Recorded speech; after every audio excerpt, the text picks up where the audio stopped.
ও তো রিক্সা চালাতো, নিজের জন্য তার এক ছটাক মাটি নাই, কোথায় কবর দেবে? সবচেয়ে বেশি কঠিন মনে হয় যে দেশে গড়ে ওঠে যত ভালো, যত নির্যাতন বিরোধী, গুম বিরোধী, মানবতাবাদী, সেই জায়গায় একটা বিরাট শূন্যতা কিন্তু থাকবে। যারা এখানে দাঁড়িয়েছেন তারা তো দাঁড়িয়েছেন, অনেকে এখানে নাই এখন। আত্মীয় স্বজন, তাদের স্বজনরা মনে করছেন এই যে আন্দোলন যে বিজয়ী হয়েছে তাদেরকে খুঁজে বার করতে পারবে। কিন্তু সত্যি কথা হচ্ছে এই এতগুলো মানুষের মধ্যে অনেকেই আমাদের মধ্যে আর ফিরবেন না। এই কষ্ট হয়তো তারা জীবনেও ভুলতে পারবেন না। আর এই রাষ্ট্রের বুকে যে কত বড় ক্ষত এটা তৈরি করবে, আমি মনে করি সেটাও কখনো মুছে যাবে না। আমি শুধু আহ্বান করব, ওই ক্ষতটাকে বুকে ধারণ করে সবসময় মনে করে এই ধরনের স্বৈরাচার, এই ধরনের অমানবিক আচরণ প্রশাসনের যেখানে থাকেন, রাজনীতির যেখানে থাকেন, সমাজের যেখানে বসবাস করেন, এগুলোকে ঘৃণা করতে পারতে হবে। ওই যেরকম করে ডক্টর ইউনূস বলেন না, বাংলাদেশ একটা পরিবারের মতো, একটা পরিবার হিসেবে গড়ে তুলতে চাই।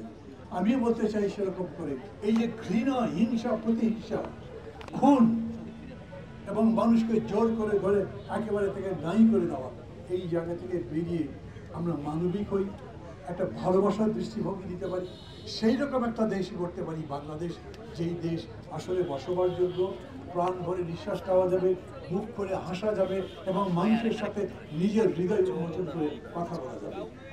এখন সবাই বলছেন কথা বলবার অধিকার থাকতে হবে, গণতন্ত্রের অধিকার থাকতে হবে, সেই জায়গায় আমরা থাকি।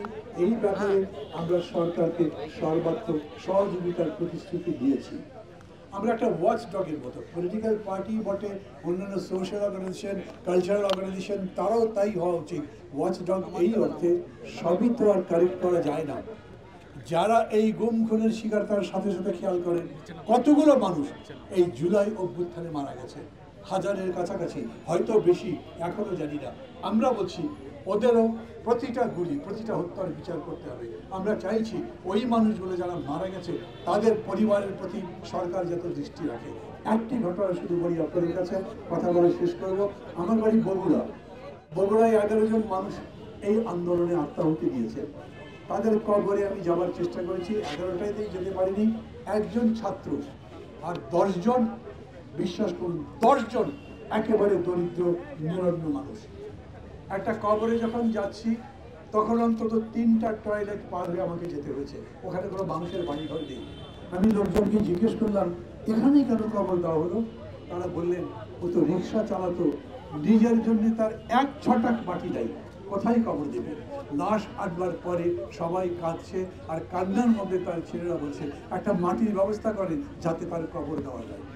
আমি বলছি ওই মানুষগুলোর কাছে সরকারে যেতে হবে, আমাদেরও যেতে হবে।